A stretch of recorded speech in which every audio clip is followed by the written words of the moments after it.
Don't just learn the tricks of the trade, learn the trade. Good evening, everyone. I'm student manager Neha Jagtap from the Balaji Institute of International Business. And I'm student manager Abhishek Sanjay Puri also from BIIB. We are honored to be your master of ceremony for this impactful session of Ignite Spark the Potential here at Sri Balaji University Pune. Today, we welcome a leader who blends corporate precision with human values, a true force in the world of banking, finance, and inclusive leadership. Please join us in extending a warm and respectful welcome to Ms. Rashmin Gandhok, Director and Head of Finance and Business Management at Barclays India, GCC. Ma'am, it's an absolute honor to have you here. Your journey is not just impressive, it's inspiring. On behalf of our Chancellor, Vice Chancellor, Directors, respected faculty, and all of our student managers, we thank you for gracing this platform with your presence. I now invite Student Manager Ms. Shruti Sharma and Manasi Parate to present a bouquet to Ms. Rashmin Gandhok as a symbol of our warmest welcome and sincere appreciation.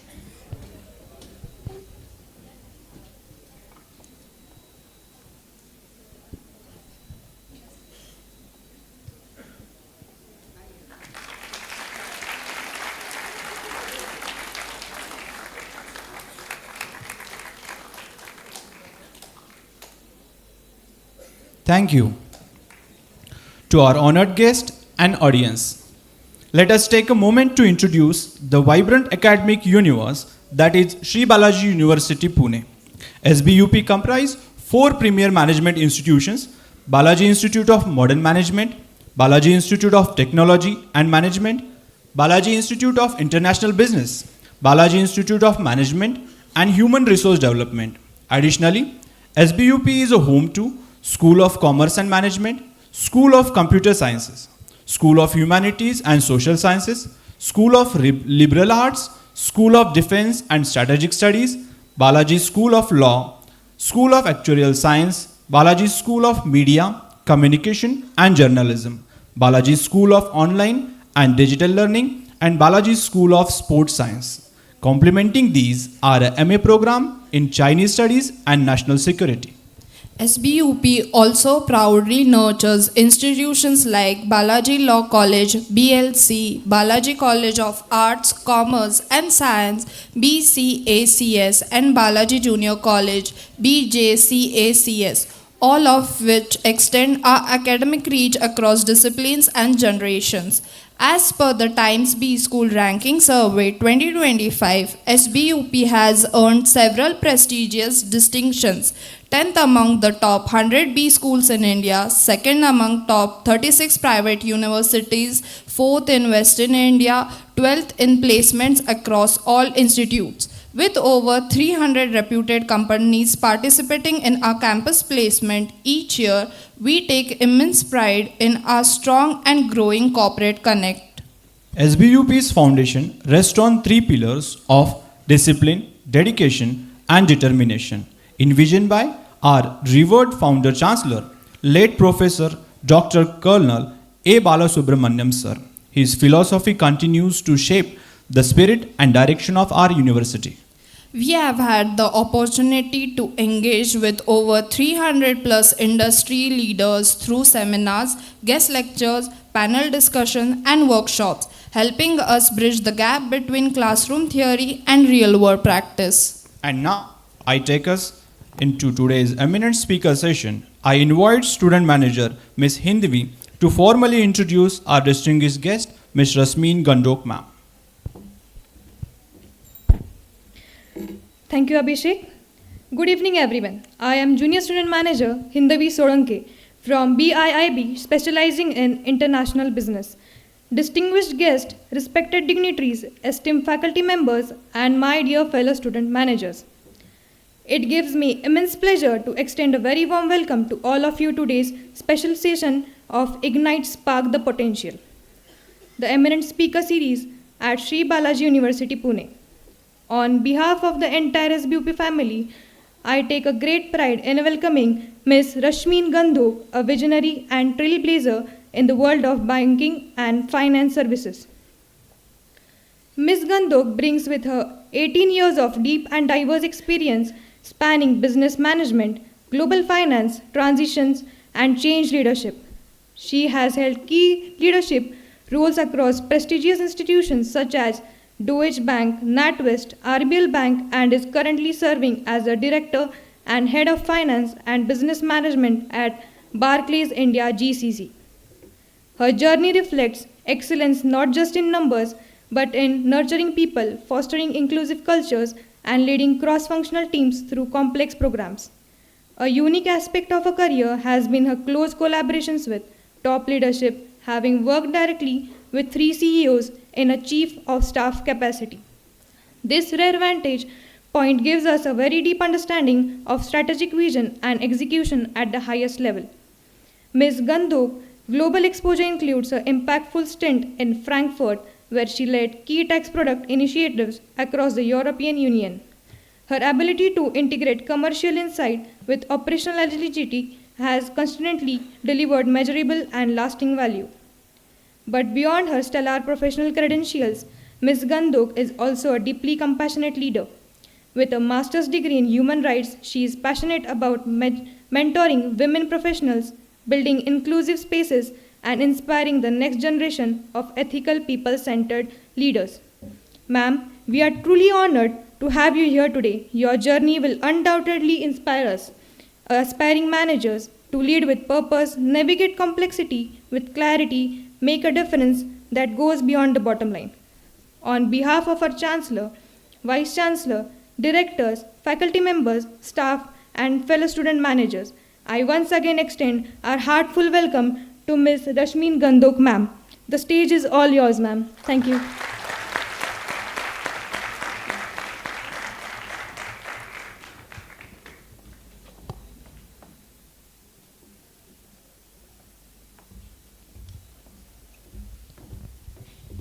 Hi everyone, good evening. I was waiting to come and speak to all of you, and I learned that you actually have to go through these talks very frequently, so must be very boring. And if you are getting bored, please do a show of hand, because the college is making it mandatory for you, but I definitely don't want to go back and feel like, I have bored a bunch of students. That's not going to go well with the brand that I want to build for myself. So please do tell me that later. As I was coming here, I was thinking about myself as a student some 20 years back. And I was reflecting on the way things have changed. So before I actually talk to you about what you guys should be focusing on, etc., and please do feel free to ask questions throughout. Let me tell you a little bit about myself. I did my graduation as a BA pass student from Delhi University, Miranda House. I studied economics and political science. And I was so confident that I thought right after graduation, I will crack civil services. Clearly, I did not. Here I am. So I often introduce myself as a failed civil service aspirant. At that point in time, because I was studying humanities, I did my master's in human rights.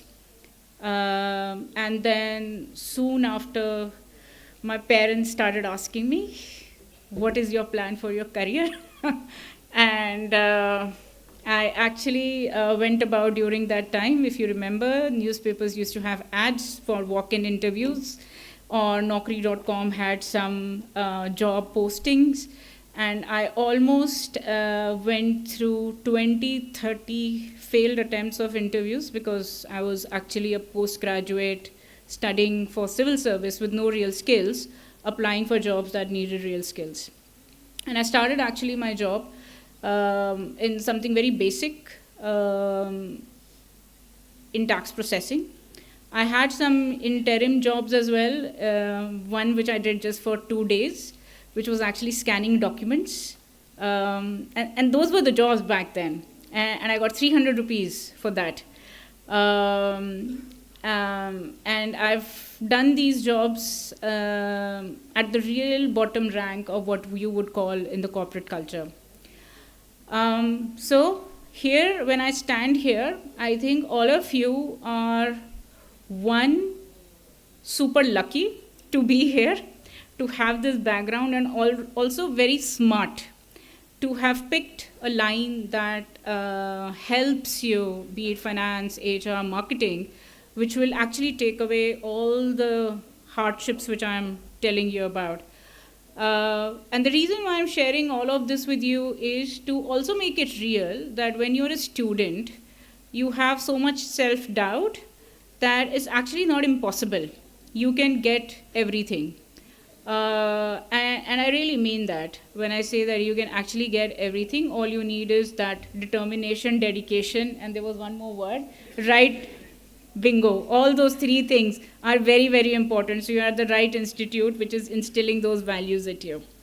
If I take a pause, and like I was telling you about my early career, and this is like early 2000s, when I started my corporate job, it was actually stamping some tax forms. And at that point in time, I thought that's really not a great use of Delhi University, Miranda House, political science, civil service aspirant student to now be stamping tax forms. But what I really, really wanted to do at that point in time was learn why am I doing what I am doing and what are the problems in my current business area. Long story short, in a couple of years, I got 2 promotions. I went to Frankfurt. I started working in middle office. And the reason for that was I was curious. I stayed interested in learning. And I invested in making sure that I'm just not doing what I am being told, but I'm actually questioning. A lot of you guys here, when you're in college, actually question the professors. Why is this? What is the impact of this? But the moment you come into corporate culture, you sort of lose that challenging mindset. Don't lose that. That will set you apart from the crowd. And for now, veterans like me in corporate culture, we really need people who are smart, bright, and bring that questioning attitude back in. What I'm telling you right now probably is as relevant as it was earlier. When I moved to Frankfurt, and this is like 2-3 years of my work experience, one of the things that also set apart was being open to diverse cultures. You are all here from different parts of the country. I'm sure all of your friends are also different parts of the country. And you would be learning a lot. I also heard about a cultural competition happening soon. Just stay invested on those. Emotional intelligence, understanding people will again be things that make you different from the crowd as you grow and mature. And lastly, I think all of us aspire to be in leadership. And that's where, again, all of you are very smart. You've done MBAs. I didn't do an MBA, and I wasn't getting promoted until I did an MBA. And the story goes, I was an AVP, I was applying for many jobs, and my CV would never get shortlisted because it just had human rights. But when I did my MBA, and it was a virtual program, all the experience all of a sudden made sense. So it's a very important skill to have. It's also very important that you back it with unique characteristics. I see some people yawning, so I really would like to hear what you're thinking about. I know if I was in your position and you had to listen to people like this, I would also feel the same. That apart, that's sort of like what I want to kind of pause at and maybe take a couple of questions and then talk to some of these specific things about a career in banking.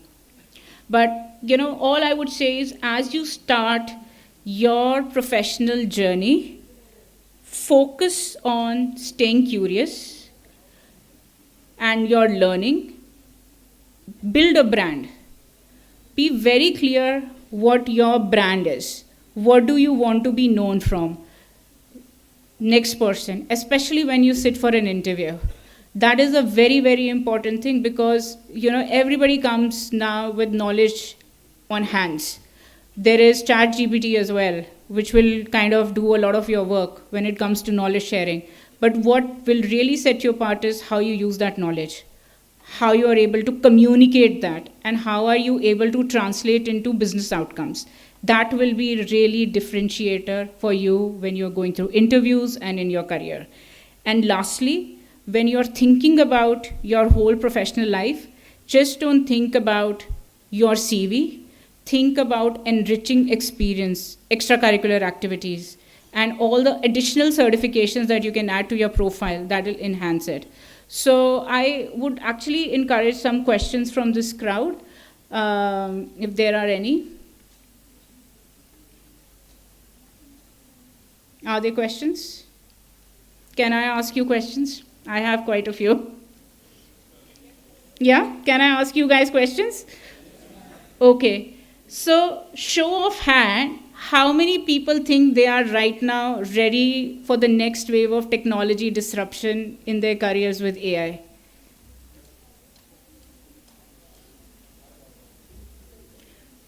Quite a few. And those who are raising their hands, why are you raising your hand? What gives you that confidence? You had your hand raised, right? You want to talk through that? Yeah?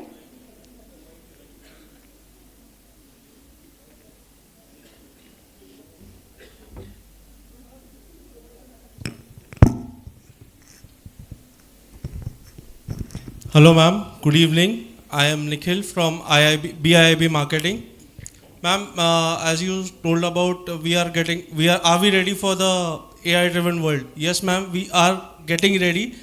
We are not yet fully prepared for it, but yes, we are getting used to it as it is the new generation which is coming up. So we cannot remain outdated. So we have to be updated, and I may not say that we are fully ready, but yes, we are preparing for the AI-driven world. No, that's great. And thanks for actually being brave to say that. And I'll share one story to that point. When I was younger, and I actually was in operations, and I saw a lady using a fax machine. And does anybody here know fax machine? Do you know they exist? You all know. Okay, so very strange because I do know people now who don't know fax machines. So, and I was like, okay, why are you using a fax machine still now? And now when I look back, I think I am one of those users who's still on fax machines because I need to upgrade myself as a professional to what is coming. And the reason why I'm highlighting this right now is that with each leap of a decade or 2 decades, you will find some or the other disruption. You will find some or the other economic cycle, be it the 2008 economic recession, or be it right now, whatever the trade tariffs, etc. is taking the news. You will always find disruptions. But that doesn't mean the jobs go away. That doesn't mean that it's an economic recession. If you see so far, actually, our economy has been very, very resilient. One way or the other, the impact of recessionary forces has been there. But we've all been able to come out of it. What doesn't change is the need to adapt to the new scenario. So I would almost encourage all of you to please make sure to stay in touch with the next 3 to 5 years of disruptive forces and invest in those. You can't see into the future, what will hit you 20 years later. But are you right now taking those steps to be workforce ready so that when you are joining the workforce, you have an AI agent with you, or you have a millennial boss like me, and you're able to work. So is what I would say. focus on your cognitive skills, critical thinking, and I'm glad that you answered that question. Yeah, thank you.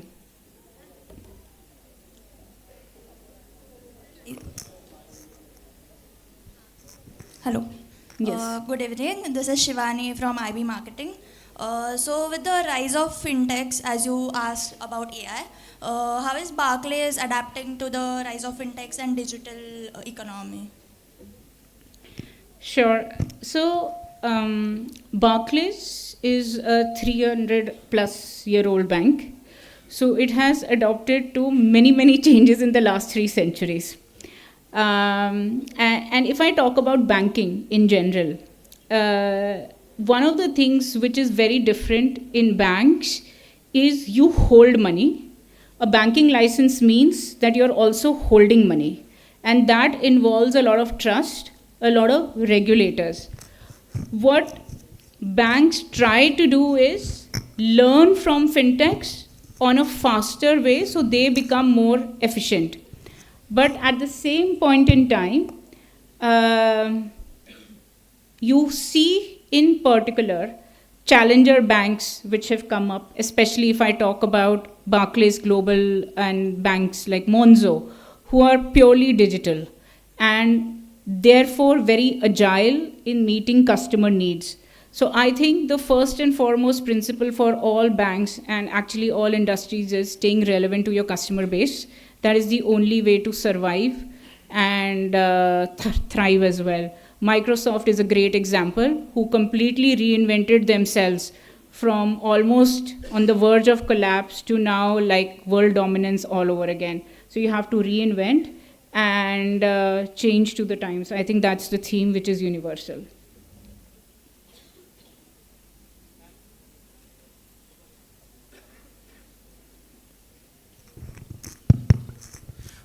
Good evening, ma'am. Good evening. I am Siddha Maurya from IB Marketing. Since, ma'am, you are related, you are from the background of banking and you have also done MBA.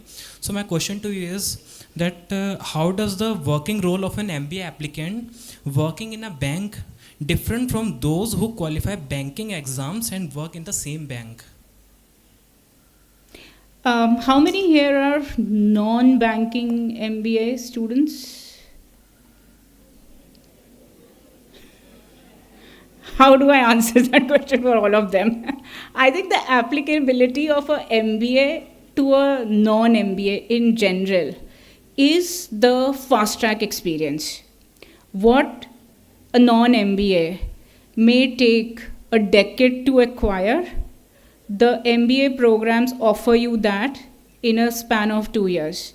And that's not education, it is also the exposure, which normally doesn't come very easily. So I would say this to all the students here who are in HR, in marketing and finance, that be very, very, very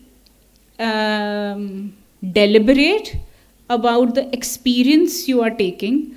If you want to build a career into consumer behavior analysis, you're a marketing student, and you know AI will actually disrupt. There are a lot of marketing professionals who actually couldn't cope up with digital marketing also because they didn't know how to reach out to people online.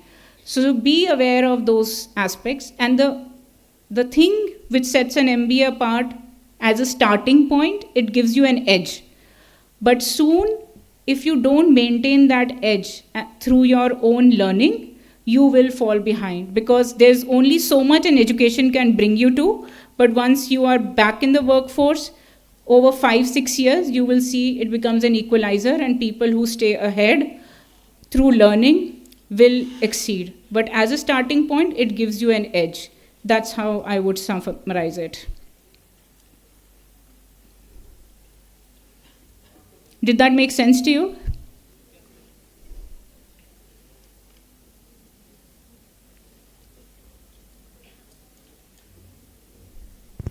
Good evening, ma'am. I'm Vasundhara Shinde from Product Management and Business Analytics. My question is not related to Barclays or technological disruptions.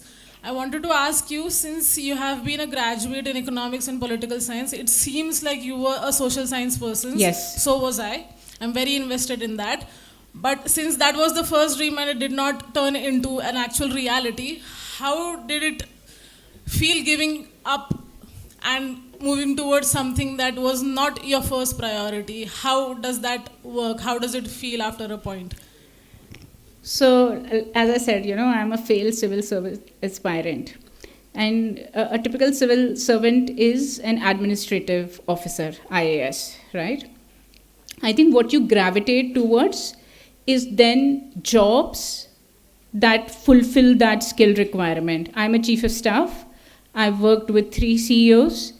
I am very happy with the way PMs change. The CEOs can change. I stay grounded and I deliver to the organization the business impact. So I think it's, and the other aspect I have found for anybody who is from humanities as a background is through the education, debate, you are actually later well qualified to articulate yourself, the thought process. Technical expertise needs storytelling. One of the skills that all of you will also hone, sharpen is how do you take your knowledge but convey it into impactful ideas that people also buy into those ideas. And also in a future point in time, how do you take teams through that change? So I think my education into humanities definitely helped me because it was a lot about different perspectives, debating one over the other. And technical skills you can learn to some extent. And again, it depends on the job function. So you have to marry both at one point in time.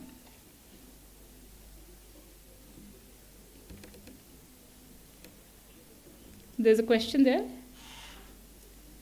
No? So, a question to all of you. From these talks, what are the 2-3 takeaways that you take back into your life? It has to be interactive. Even I should learn something. What do students take back?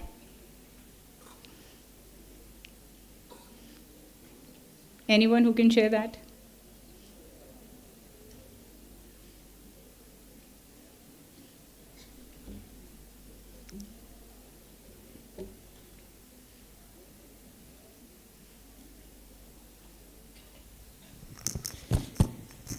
Good evening, ma'am. Yeah, we have that. Yeah. No, please go ahead.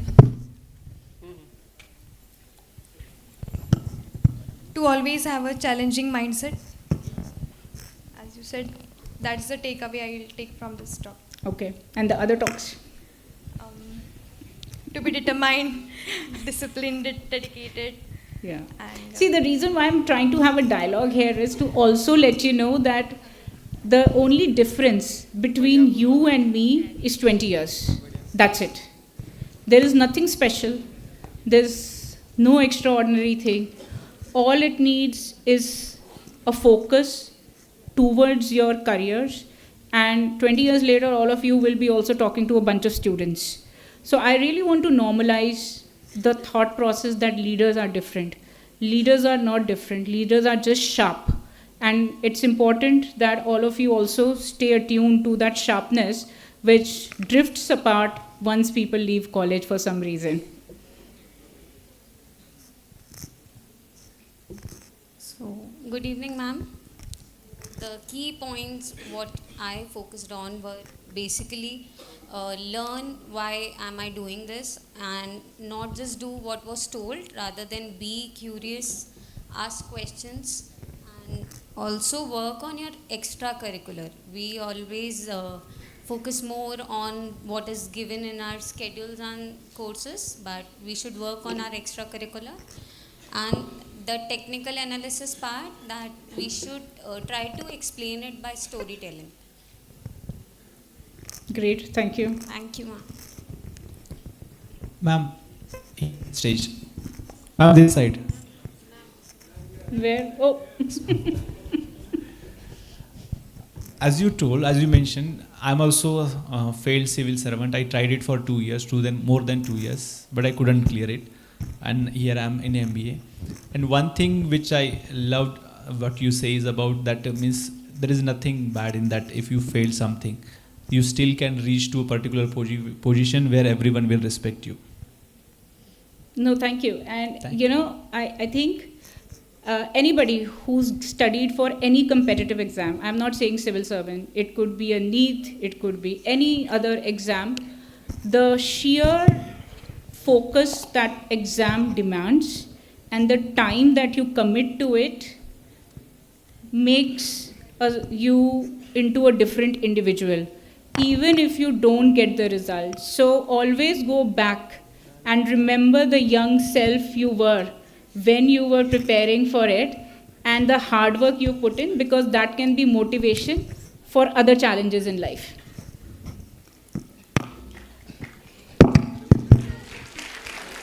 Ma'am, The I'm key here. ta- All right. Hello, ma'am. I'm Ashutosh Artist, Senior Student Manager at BITM. My question to you is, what always the banking sector companies look into the students to while hiring? I can hear you.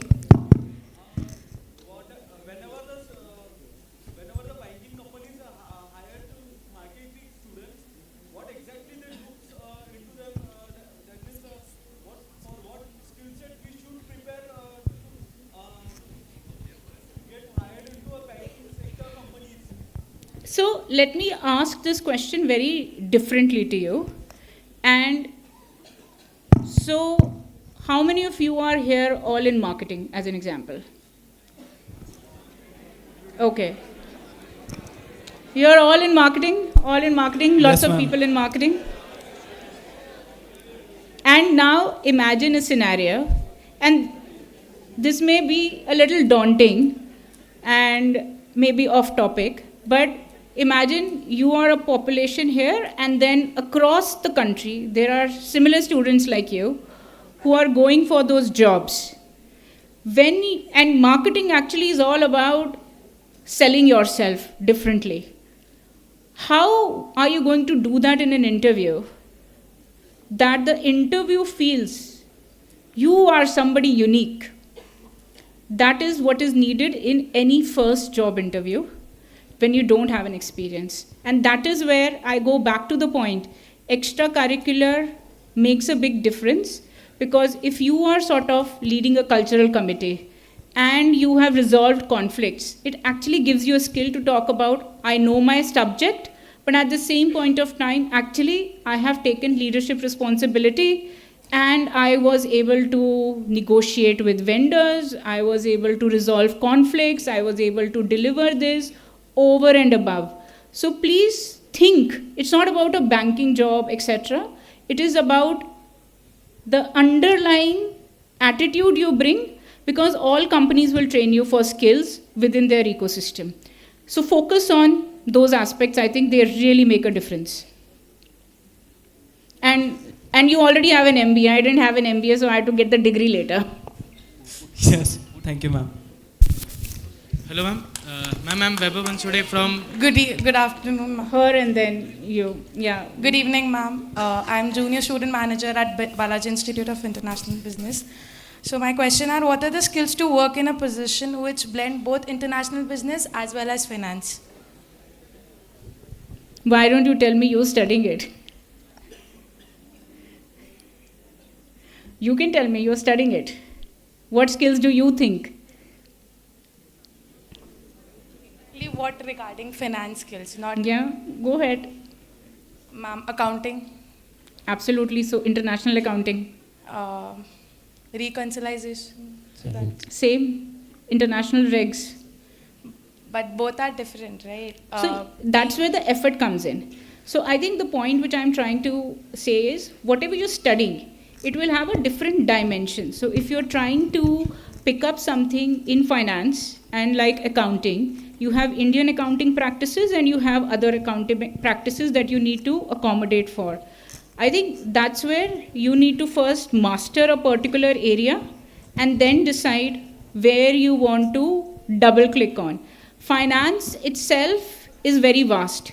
Accounting is one area. In a bank, you have product control, you have financial controllership, you have audit. A lot of these jobs are also getting automated. You will have audit reports, audit conducted later by AI tools, and the audit reporter will actually just verify some of those things. So as much as you can stay relevant to those dynamic changes in the international marketplace, how they impact are important things, but to the point specific, learn about the other geographies. If it is APAC, try to focus on a market like Singapore, Hong Kong, they are the financial hubs. If you want to go into EU, European Union, I was in EU, so I can understand their data privacy laws. If you are in US, the rules will change again. And if you're in banking, they have some other restrictions as a US citizen. So just be very, very aware of the financial regulations, guidelines, and the regulators of each of the market. Good evening.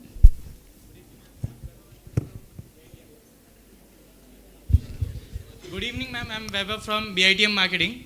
So, ma'am, majority of the chunk here is from marketing. And in India, we got UBS, Deutsche Bank, and other MNCs. So, what opportunities does it hold for marketing management students? I mean, as in marketing management students, we only know that these banks offer consulting roles or roles to finance experts. So, if you could elaborate on it, ma'am. So, look, in India, in particular in the banks that you've listed, actually, marketing is not the main business. It's a support function. It enables the other areas. And the reason for that is also because the domestic market that they operate in is very limited. It's either institutional corporate clients or private bankers, right? And within private banking, you will have actually very solid marketing teams in these institutions which operate. UBS doesn't do, but you have JP Morgan, you have Morgan Stanley, you've got Julius Baer, so you will have some smaller private banking institutions as well, which have actually very big marketing teams because they have to do client interactions and all. You have some private equity firms as well. So I think when you are thinking about marketing and career in marketing, just don't think of the big names. There is now in India a lot of mid-segment players in financial industry, especially in Mumbai, with great marketing opportunities. I actually have a lot of friends who are marketing professionals in finance, but not the names that you've taken. Yeah, thank you.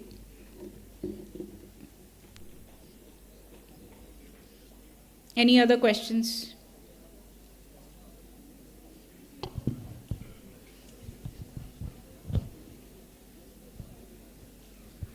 Thank you, ma'am, for the enriching session and engaging discussion. No, thank you. So look, guys, my closing thought to all of you would be, it's no different, just 20 years difference of experience, and I'm sure all of you will have rocking careers much more brighter than me. So all the best to all of you, and thank you for listening.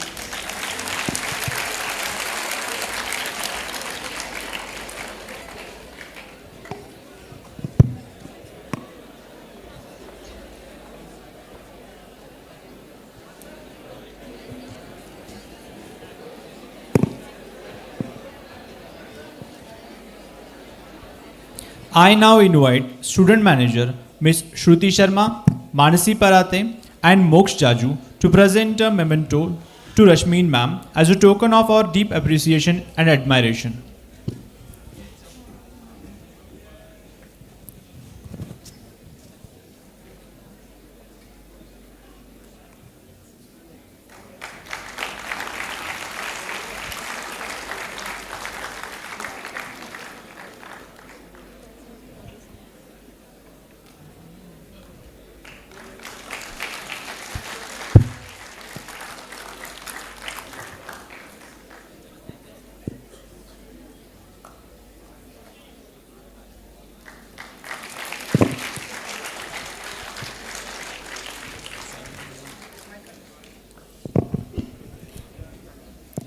Thank you, Shruti, Mansi, and Moksh. May I now request Student Manager Pranav Dhanavade to propose the vote of thanks.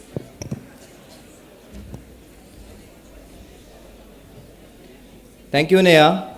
Good evening, everyone. I am Pranav Dhanavade, Junior Student Manager at Balaji Institute of International Business. It's my honor and privilege to deliver the vote of thanks for this insightful and inspiring session.